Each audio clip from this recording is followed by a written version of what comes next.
বলেছিলাম একটু ছবি তুলে দিতে, আর সে কন্টেন্ট ক্রিয়েট শুরু করে দিয়েছে। মানে কন্টেন্ট ক্রিয়েটরের সাথে থাকতে থাকতে আমার বান্ধবীও কন্টেন্ট ক্রিয়েটর হয়ে গিয়েছে আর কি। তো বললাম ভিডিওতে আর কি দেখাবি, এখানে মেট্রোটা চলে যাচ্ছে উত্তরা থেকে কমলাপুরের দিকে, তো সেটাই ক্যাপচার কর। আর আমরা ছিলাম হচ্ছে মিরপুর 10 নং স্টেশনে।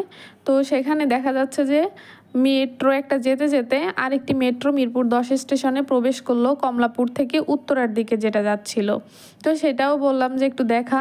এর মধ্যে শিপু ব্রহ্মচারী আমাকে একটু রোস্ট করে দিল, কেমন যে সকাল বিকাল 2বার করে তুই মেট্রোতে যাতায়াত করছিস, আর মেট্রোতে আসলেই তোর ছবি তুলতে হবে, কন্টেন্ট ক্রিয়েট করতে হবে।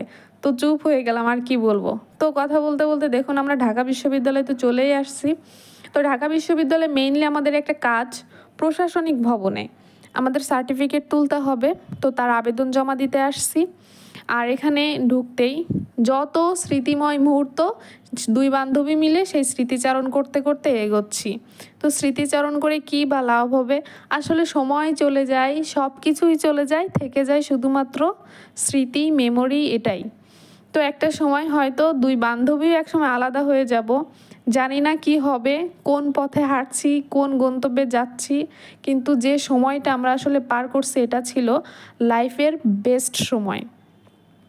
তো অনার্স লাইফে আমার সাথে যদি শিপু ব্রহ্মচারী না থাকতো তাহলে একদমই পানসে লাগতো। আর শিপু ব্রহ্মচারী এটা স্বীকার করবে অবশ্যই, যদি স্বীকার না করে তাহলে ওর পিঠের উপরে কিল। ওর সাথে আমার সম্পর্কটা পুরোটাই হচ্ছে অর্ডার, অর্থাৎ আদেশ করার, কোনো রিকোয়েস্ট বা অনুরোধের কোনো জায়গা নাই, সব সময় অর্ডার ফর্মে কথা বলা। তো এমন বান্ধবী বা এমন বন্ধু আপনার লাইফে কে কে আছে, তো আপনারা সেটা কমেন্ট বক্সে তাদের নাম মেনশন করে যাবেন। এটা হচ্ছে ঢাকা বিশ্ববিদ্যালয় গ্রন্থাগার। আর আমি যে ডান সাইডে দেখালাম সেটা হচ্ছে এখানে একটা ছোট ক্যান্টিন আছে, যেখানে 40 টাকায় ডিম খিচুড়ি পাওয়া যায়। ঠিক আছে, এটা আসলে অসাধারণ এবং খুবই রিজনেবল প্রাইসে অনেক পরিমাণে দিবে। তো আপনার দুপুরের খাবার বা সকালের খাবার একজনের জন্য যতটুকু প্রয়োজন। এইদিকে নায়িকা সাথে করে নিলে কি হয় জানেন, নায়িকা ছবি তুলতে তুলতে আসবে আর আপনার পিছনে পড়ে থাকবে। এই যে আমি কন্টেন্টের জন্য ভিডিও করতে করতে সামনের দিকে এগিয়ে গিয়েছি, আর হঠাৎ করে পিছনের দিকে ফিরে দেখি যে শিপু নাই, কোথায় গেল। তারপর দেখি ওই যে আমার থেকে সে 1 মাইল দূরে। তো যাই হোক আমি দাঁড়িয়ে থাকলাম সে আসা অবধি। আর হাঁটতে হাঁটতেই তো প্রশাসনিক ভবনের কাছে চলে আসলাম। আসার সময় দুজনে হাঁটতে হাঁটতে গল্প করতে করতে আসবো বিধায় রিক্সা নেই নাই, কিন্তু যাওয়ার সময় রিক্সা অবশ্যই নিব। অনেকটা দূর, প্রায় 10 মিনিটের পথ।